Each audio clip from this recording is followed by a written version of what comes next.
Bismillahirrahmanirrahim. Assalamualaikum warahmatullahi wabarakatuh. Tabi pun, perkenalkan nama saya Esther dengan nomor induk mahasiswa 5011930042. Saya adalah mahasiswi Magister Pendidikan Dasar dari UT Bandar Lampung.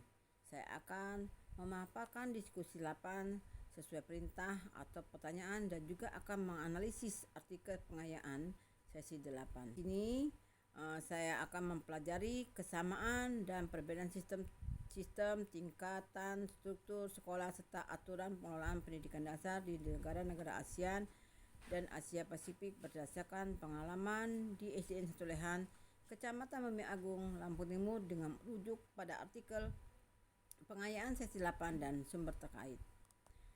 Persamaan sistem pendidikan di ASEAN dan Asia Pasifik dengan pengalaman di SDN 1 Lehan, jenjang struktur dan persekolahan. Sistem pendidikan negara-negara ASEAN dan juga Asia Pasifik umumnya terdapat 3 jenjang utama: pendidikan dasar, menengah, dan tinggi.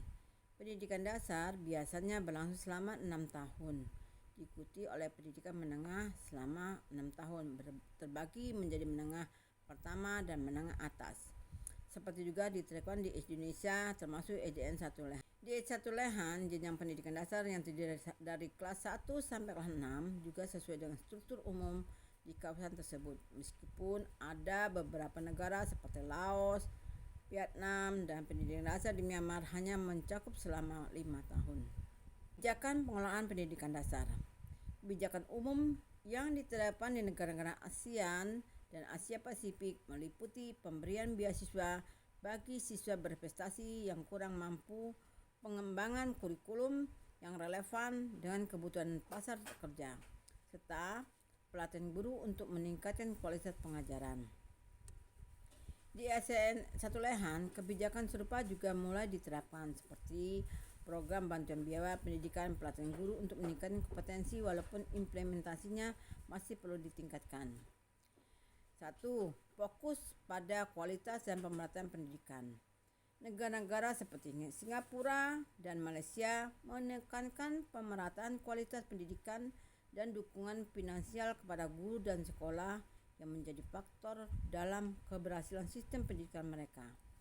Pengalaman di SDN 1 Lehan memperlihatkan adanya kesenjangan dalam kualitas pendidikan, terutama dari segi fasilitas dan pelatihan guru, sehingga masih banyak hal yang bisa dipelajari dan dari contoh sukses di negara lain. Kelemahan dan tantangan yang dirasakan di SDN 1 Lehan. Kesenjangan akses dan kualitas pendidikan.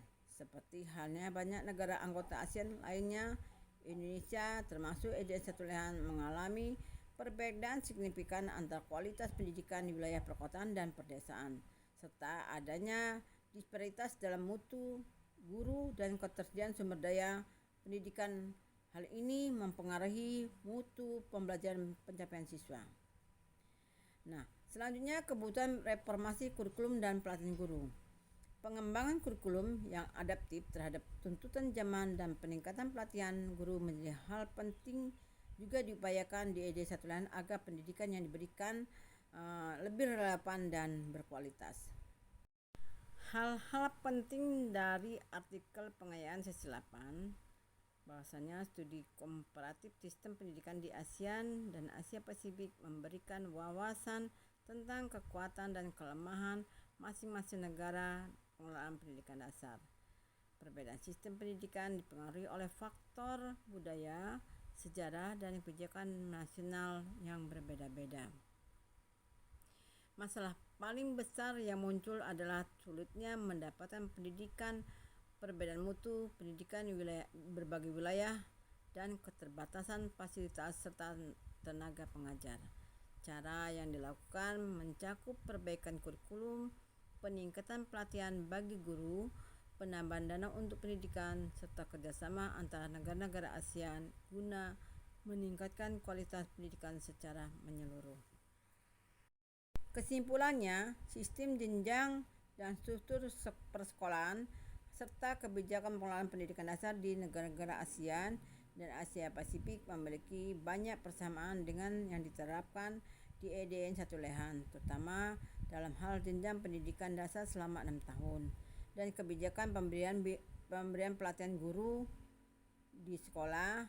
Dan di sekolah saya masih banyak terdapat perbedaan kualitas dan keterbatasan sumber daya. Kita bisa menyelesaikan masalah ini dengan belajar dari cara-cara baik yang digunakan oleh negara-negara sekitar.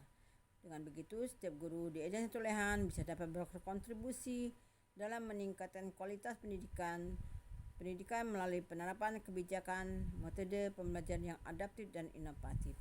Saya akhiri, Assalamualaikum warahmatullahi wabarakatuh. Tabi pun